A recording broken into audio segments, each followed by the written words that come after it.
ကဘာကျော်ရိုမီယိုနဲ့ဂျူလီယက်လိုင်လာနဲ့မိုဂျူနိုတို့၏အချစ်ဇလံများကို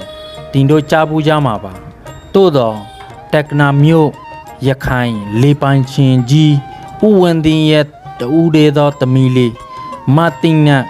တိုမြို့ရေစခန်းမှဒူရဲအရာခံဟိန္ဒူလူနေဒီရာစ်တို့ရဲ့အချစ်ဇလံကိုတော့တင်တို့ကြားပူးမယ်လို့မထင်ပါဘူးညနေကျွန်တော်ပြောပြမယ့်ဇလံမှာသူတို့နိုရဲ့ဖြစ်ရဲမယ်အချစ်ဇလံဖြစ်သည်တက္ကနာမြို့ရေစခန်းအနီးတွင်ယနေ့တိုင်တည်ရှိနေသောတမိုင်းဝင်နေရာတစ်ခုရှိသည်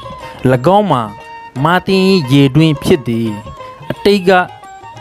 ရေတွင်သည်တို့တဝက်အတွက်တစ်ခုတည်းသောတောက်ရည်ရဲမြင့်ဖိခေရာမနေ့ခင်မိုးတောက်တိုင်းရခိုင်အပြိုမင်း90ကျောက်စေတို့ရေခဲရန်ဤတို့လာကြသည်တို့သူတို့တွင်အထူးခြားဆုံးမှာ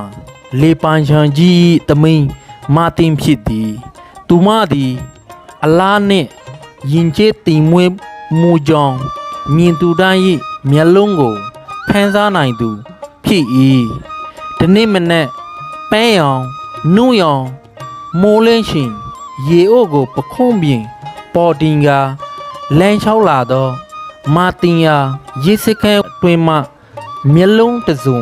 စိုက်ချနေမိသည်ထိုမျက်လုံးပိုင်ရှင်မှာကလကတ္တာမှအသစ်ပြောင်းလာသော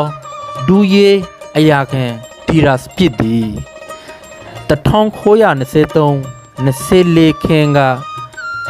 သူတက္ကနာရေစခန်းတွင်တာဝန်ချခဲ့ခြင်းဖြစ်သည်မာတင်ကိုသူအတုစောင်းမြော်နေမိသည်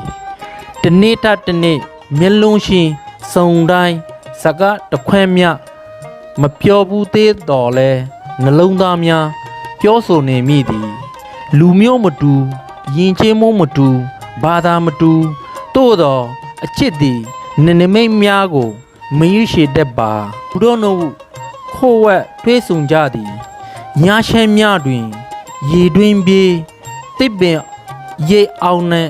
နောက်ဆုံးလိုက်ထက်ရန်အတိဆုံးဖြတ်လိုက်ကြသည်တစ်ဖက်တွင်မာတင်အဖေနှင့်အမျိုးတို့ကဤအကြောင်းကြားသောအလွန်အမြတ်တွက်ကမာတင်ကိုအင်းတွင်ပိတ်ထားပြီးဒီဒါစ်ကိုဒုတ်ဒါနဲ့ခောက်ရန်တက်ရန်